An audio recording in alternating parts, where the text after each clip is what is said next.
திறனில்லாத பிறர் செய்யினும் நோனொந்து அறநல்ல செய்யாமை நன்று.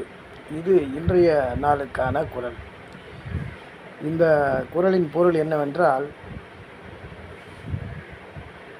தனக்கு செய்யக்கூடாத காரியங்களை பிறர் செய்திருந்தாலும் கூட நாம் அதற்காக மனம் நொந்து அறமல்லாத ஒரு காரியங்களை அவர்களுக்கு செய்யல் ஆகாது என்பதுதான் இதனுடைய விளக்கம். ஏனென்றால் அவ்வாறு செய்யும்போது நாமும் அவர்களுக்கு ஒப்பானவர்கள் ஆகிவிடுவோம். அந்த வகையில் பார்த்தால் ஒரு அறம் அல்லாத காரியத்தை நாம் செய்தது போல ஆகிவிடும். எனவே தான் அதனை தவிர்த்தல் நல்லது என்று கூற வருகிறார் வள்ளுவர். இதற்கு ஒரு சரியான எடுத்துக்காட்டு என்னவென்றால், நாம் எல்லாம் பிறப்பதற்கு முன்னாலேயே ஒரு காலத்தில் பிறந்தவர் கலீலியோ என்ற ஒரு அறிஞர். அவர் தன்னுடைய அரிய கண்டுபிடிப்பான தொலைநோக்கியை கண்டுபிடித்தவர் அவர்தான். அது போன்ற பல அரிய கண்டுபிடிப்புகளை அவர் கண்டுபிடித்திருக்கிறார். உலகம் உருண்டை என்று முதலில் கூறியதும் அவர்தான்.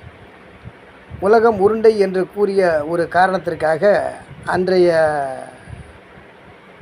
கத்தோலிக்க கிறிஸ்தவர்கள் என்ன செய்தார்கள் என்றால், அவரை குற்றவாளி என்று கூறி, அரச விரோதி என்று கூறி தண்டனை கொடுத்தார்கள். அவர் கடைசி காலத்தில் பைத்தியம் பிடித்துத்தான் இறந்தார். இறந்தாலும் அவருடைய பெயர் இன்று வரை சரித்திரத்தில் நிலைத்திருக்கிறது. அந்த தொலைநோக்கியை கண்டுபிடித்தவர் கலீலியோ என்ற ஒரு பெயரும் இருக்கிறது. இதை ஏன் கூறுகிறேன் என்றால், ஒரு காலத்தில் அவரை பைத்தியம் என்று கூறிய அதே கிறிஸ்தவர்கள் ஏற்றுக்கொண்டு அவரை மாமேதை என்று இந்நாளில் கூறுகிறார்கள். அப்படி ஒரு சூழ்நிலை மாறிவிட்டது. ஏனெனில் அவர் செய்தது நல்ல காரியம்.